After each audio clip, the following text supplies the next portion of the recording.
any initial impressions, words, images, anything you want to call out and put into this space, just initial responses to what we just experienced.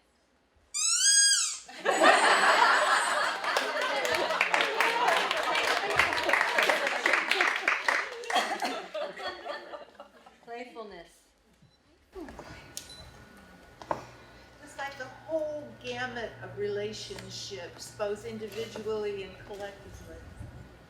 And personally. Instinct. Human condition. Raw.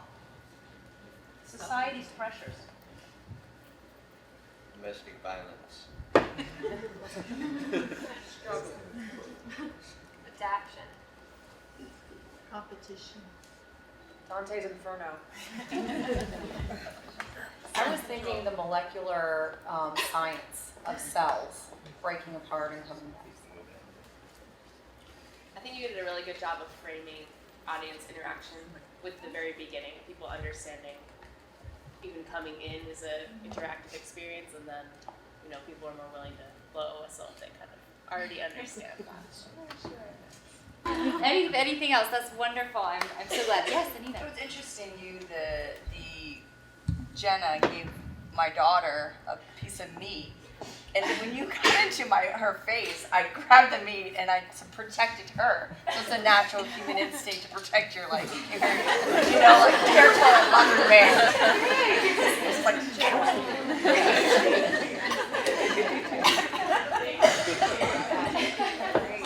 I thought it sounded very primeval. Okay. Yeah. Fabulous. And just, as a group, it was almost like one discovered something, so all the others had to go and see what was going on. Right. And learn from them. Fantastic. Thank you. All right, really last chance. Self-control. I thought that initially there was so much energy in literally pushing each other away, but then I saw this energy and this sense of feeling that you really were connected, you really did need each other. It really doesn't matter what the piece is about. It's interesting what happened with people when I watch it. Yeah. That is what is really the good thing about art. Great, thank you. Yes, and exactly. For me, there is no intended content. It is exactly what you all make of it. However, in the research aspect, there's a very specific theme and branch of thought that I have followed all the way through, which is being revealed actually for the first time to the dancers in this moment also. And when I explain the topic, you'll understand why. So my research topic is creating a paradigm for choreographic process through the phenomenology of play. So dealing with play theory and all of its many ambiguous meanings. And we know that play exists. We can identify it. We can recognize it. But there's this whole legacy of trying to figure out what is its purpose, what is it for. And I dealt a lot with Brian Sutton Smith and his 7 rhetorics of play, which sort of distills this vast topic into 7 sort of areas. And particularly, we focused on play as imagination, play as power, play as frivolous, and play as fate. So some of the chance interactions that were happening were more in that realm of fate. And so in investigating play as a research topic, it was very tricky. I kind of met all of these paradoxical moments where I'm having to plan not to plan. And it was very counterintuitive as a trained ballet dancer, as a long-term choreographer, to kind of fight the instinct to want to interject or micromanage, because my sole purpose was discovering what are the conditions for play and facilitating interactions that were playful in all of the many manifestations that play is. So looking back to the beginning, the first sort of environment that I set up with the dancers working together was I invited in 5 non-dance trained choreographers. So volunteers from the community. The only criteria was you have to be 18 or older and have no prior dance experience. So I threw them in a room with the dancers and said, "Tag, you're it. You're the choreographer. Go."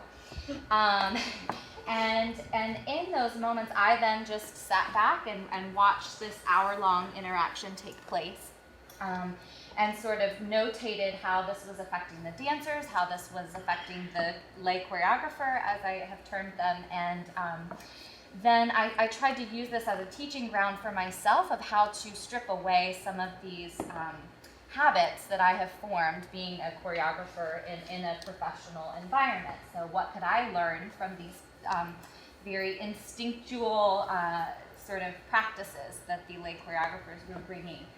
One of the lay choreographer processes that stood out to me personally was working with class member, priest, with AJ Ochard, and he kind of guided us through these sort of improvisational faith journeys, so to speak. He kind of asked us individually how to define our faith, or how we celebrate, how we identify ourselves and put that into motion. And it was interesting to kind of go within ourselves to kind of bring that out and kind of expose it to everybody else in the room. It was kind of, I mean, it was a little personal, but it was good. It was really revealing. It helped us to be comfortable with being more vulnerable, I think, and being more open to just whatever happens. So that was one. I would say that same experience spoke to me actually, because when he asked us what our faith journey was, like, I didn't have a clue it was gonna come out of my body. But he said, like, okay, go. So I just happened to do stuff, and I don't even remember what I did. So it was just an experience to not plan all the time and just let things come out. And sometimes you express things that you don't know that are in you.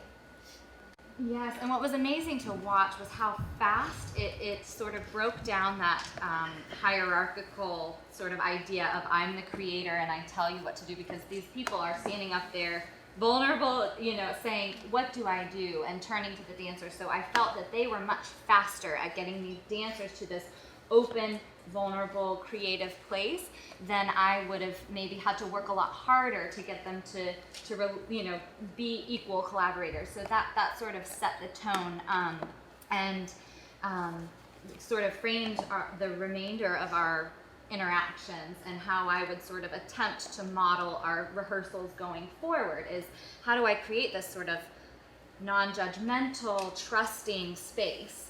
Observations of children's play in public spaces, which was notating sort of spatial patterns, gestural movements that were then integrated into the choreography, and then actually realizing as adults watching children play, we can't really, we're imposing our preconceived ideas of play on top of them. So then I had to phone a friend who teaches 3rd grade and say, okay, I need you to do a writing assignment with your class. Can you give them 60 seconds to write down however they define play? And reading through those 25 anonymous responses was really amazing. The 10, most frequently used words, there was a lot of family and fun, but yellow. Yellow was on, I want to say at least more than 10% of the piece of the paper. What is fun? It's yellow. So actually then segueing into the next sort of component was creating studio tasks, which I don't like to call them tasks because we're playing, so they're really challenges or games for the dancers, one of which was to embody yellow. So they had to figure out what that meant for them, and that was one of the objectives or directives that remained in the work that you just saw. So if anyone was watching saying, "Oh, yellow, I just see yellow,"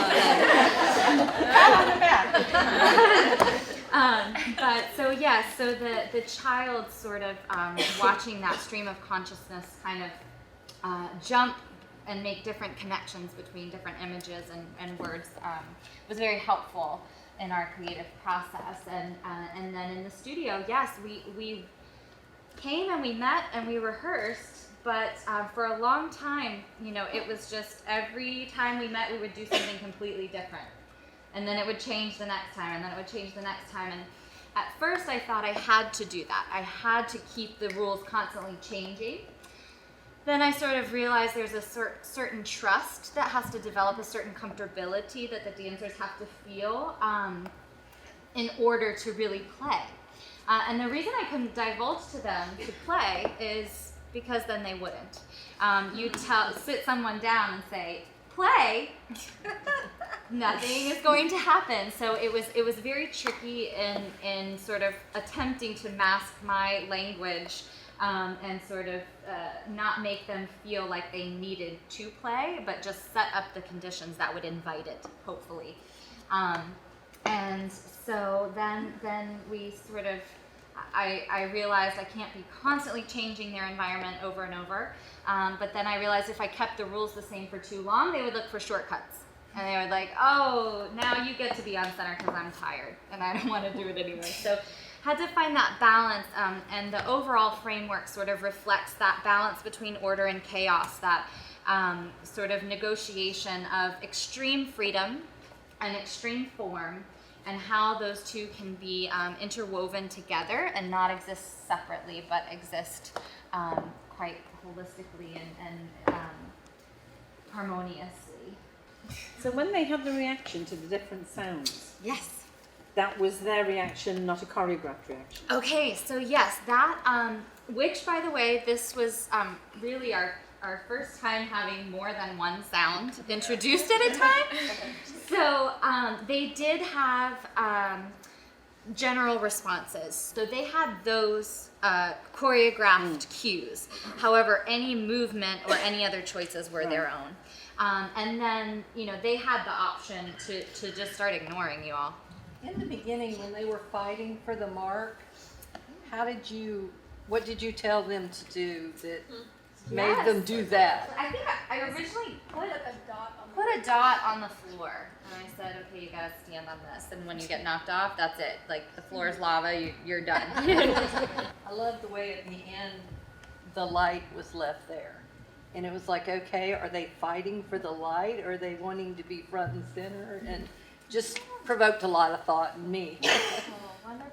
Yes, that sort of power struggle, that the difference between the nip and the bite, play can be very competitive at times. Life can be very competitive at times. So sort of that competition within community. Was it hard for you as dancers in the rehearsal process to let go some of the preconceived expectations of what rehearsal will be like? Trying to focus on your objective and ignoring trying to look a certain way. So that was, to me, one of the biggest challenges coming into the rehearsal process. And vocalization, that was actually my objective in making the dancers vocalize, was I noticed a certain tendency to hold the body in that upright, sort of balletically trained thing. And when I made them use their voices or make funny sounds, they couldn't do both. They couldn't be making the sound and holding themselves. So it was kind of a way to trick their bodies into being more pedestrian, or just, sort of letting some of that go. And so that was an underlying sort of reasoning for maintaining those sort of vocal interactions between you. What about the percussion, both on the floor and using body parts? That fascinated me. Meta communication is a key sort of component of play, and how we sort of, don't need to be told to play, especially young developing children. They know, and it's sort of primal, pre-linguistic sort of reaction. So that sort of triggered that creation of that task for me, which what was told to the dancers was use your body to make sound, to communicate something. Then wanting to build in the audience being part of this, and then from the very beginning, sort of ties back to this notion of lay choreographers. Why do we need to be specialized, you know, your insertion of your ideas and what it means to you, and in a sense you're choreographing in your head when you're trying to figure out what's happening. And so I wanted to make a physical sort of metaphor for that process that allows you to actually then physically be contributing to what's happening in space. How do you think you guys would have reacted if we would have started stomping? Because let me tell you, I was this close to start stomping. Sarah's like, I was too. Sarah was like, go ahead. She's like, go ahead, you go for it. And I was about to start stomping because it got so intense that I felt that I needed to make the noise. I felt like I needed to stomp with you, start hitting things, and I held back. But how do you guys would have reacted to that? I mean, how do you think that would have changed maybe what your intention was at that moment? Mm-hmm. So I feel like if you would have joined it, it would have been like that much like that extra like cherry on top. Like Let's do it again. I know. I will say, if you had, I bet other audience members would have. I'm you sure. know. I was ready to start it. And that's fantastic, because that's the sort of like adaptive variability and that sort of accommodation that you see in play, where one person does something and then the more, or like Marissa was explaining, that it's almost contagious, this like need to participate in what's happening. Interesting to see everyone's reaction to being invited to play at the beginning when we came in. Because basically that was the invitation, right? Yes. So that was really neat. Did you do that with everyone that came in the door? Because we came in late and I thought, oh, so this is what they're doing with the people that came in late. We tried. These two didn't get to. Would you like to see what we're talking about? Do you guys want to help us?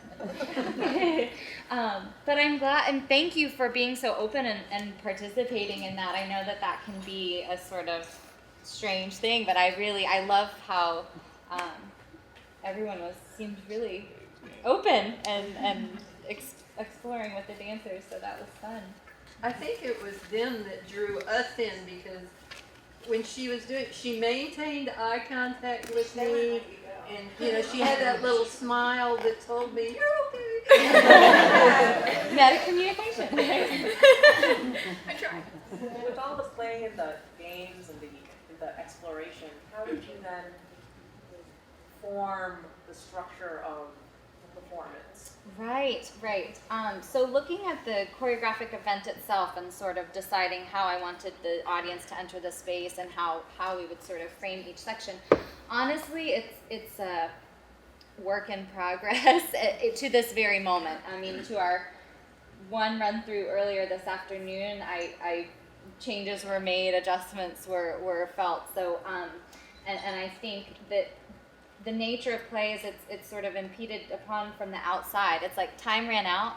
My dissertation is due in 2 weeks, so I had to make it, you know, had to frame it and stop it. So I would say about a month ago, I sort of began solidifying which studio sort of tasks best reflected sort of the theoretical research that I had been doing in regards to play. And so we took those sections and we sort of kept rearranging them in different orders, so that they would have the comfort of knowing this is a section that can go unchanged, and then within that they were able to play a little bit more or become more exploratory. But then it wasn't until probably 2 weeks ago that we decided, okay, this is the order of the events that you will. Even last week we were still changing stuff in that very end section, little by little, and even today we were changing stuff. Yes, even today changing stuff. So it's that sort of real life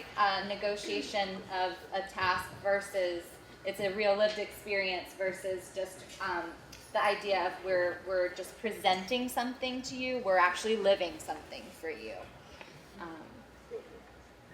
Yes, Sylvia. I noticed when you said the word play with the theme behind it, I really thought about dogs, because how they're really, like, when you look at two dogs sometimes they're like, they look like they're killing each other, but really they're usually saying that they're just playing. Yes. Vegan animal characteristics of animal play was another sort of side branch of my investigation. So, and that was what was unique, is, you know, in not always planning for me to come into this space. I would do all my reading up on all these play theorists and their philosophies, and then I would just sort of come into the space and see what came out.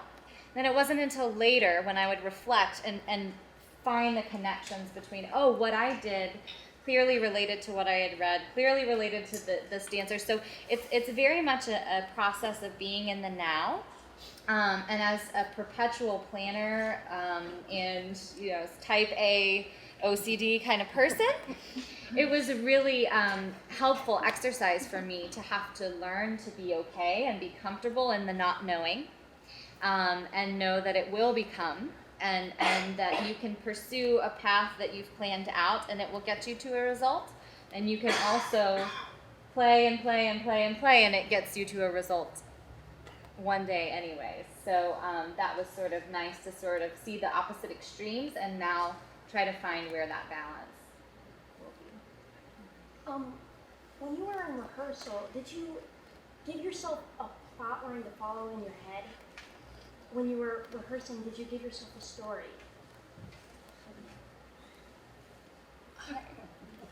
No. Did you just feed off each other's reactions? Pretty much. Yeah. Or the tasks. Yeah. Like were very Different titles for different sections. yes. How many sections were there and what were their titles? Oh, and these are unofficial titles. Should never be That's heard. okay, No, but it kind no. of gives us an No, it idea just- as the process went along throughout the play. Right. Planning center. Carnival. Carnival. Okay. Carnival, yeah. Carnival came from a word, one of the third graders' words, and That came up like with 50% of the responses. That was in all like 50%. right. Carnival was another word that was like really common in those reflections on play from the children. And so what I did was, after seeing, okay, so kids when they're sitting here, they're just sort of jumping from one idea to the next, just sort of stream of consciousness. So I took that first word, carnival, and then just thought of as many associative words or images, and then created a gestural response. So could you go through the phrase for someone? Yeah, Matt, thank you. So this was an awning, cotton candy, pie, and these were just as they were coming up in my head. This was like Vegas, keep going. Vegas showgirl, and tightrope walk. Oh, feathers, yeah. And then there was a lizard thing that got cut out. What made you think of like birds in the rainforest? The arms like this? Yeah. And then Nat sneezed in rehearsal, and Nat looked like, he was like, achoo, and I'm like, okay, everyone, that's where my train of stream of consciousness. So we had to insert that. Exact exaggerated You did something movements. else. And then something else. Oh, bear on unicycle. So they had to transform into a bear and then climb on a unicycle. So there was a lot of visual imagery used, and that came from both play theory and from the lay choreographers. A lot of times they were asking the dancers, like, okay, pretend you're a bird or dance like you're this. And so that sort of visual imagery, which has sort of made me reevaluate sort of pedagogical practices and how we're very quick to sort of push kids out of the creative movement phase and to funnel them into, it seems like younger and younger, we're wanting to get them starting with dancing, and then we put them in ballet and more codified lessons. And so it's sort of gotten me thinking, especially now that I teach at the college level, what if this creative visual, sort of embodied imagery sort of lasted longer? What if we were more comfortable with that sort of creative process? How would that affect our artistic development? Petrarch, in his culmination of all these poems to Laura, moved them around time and time and time again to ensure that the story he wanted to tell was the one that the reader would get based upon where those different poems lay in the book. And so I was wondering if, by moving these tasks around, first to third to second to fourth, did that change the dynamics of how you guys felt while you were dancing?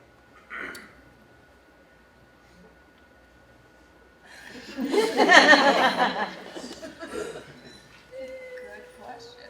Maybe. I really never thought about it that much. The final section, the final bit of music was the first thing that we ever learned. It had some other pieces added in there and layered in there, but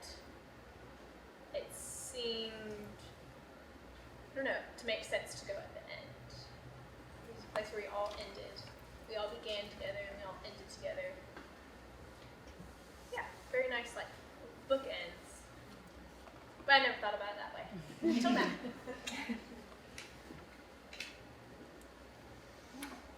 And I can't say that I would stop rearranging them if I had more time. You know, I think this is where we landed this time, and with more time, just as with any choreographer working towards or playing towards a final culmination and performance, we just this is where we are now, and who knows where we would have wound up. Petrarch changed them over years. Exactly. A couple of months. We're pretty tight. Anything else? Yes. Kind of as in education and dance and development and looking at the next generation of artists we're creating now, I see this as a really interesting instrument to give to students. Task oriented. How do we take maybe this design, this framework, and put in 6 rising young artists? Right. And see how that can enhance their dance training education. Absolutely. Because once they have an experience like this, they will approach the next learning from a different place. Yeah. I just had a question about time in relation to dance and choreography.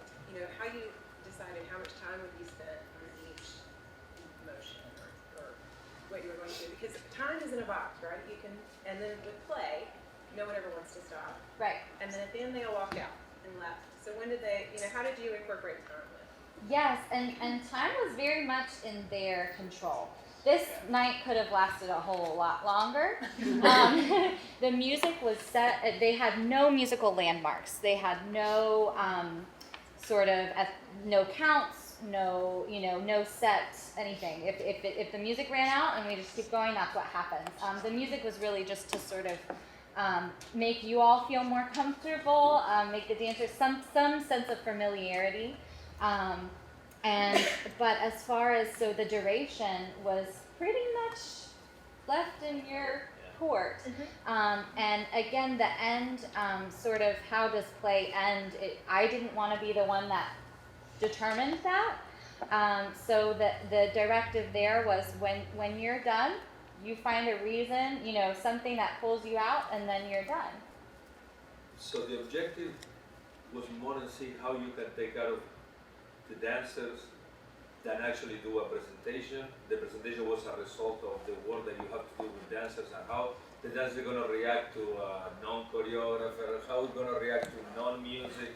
So everything is how you. It's about the process. Exactly. It's entirely. A show happening. Exactly. The show emerges from the pursuit of the process.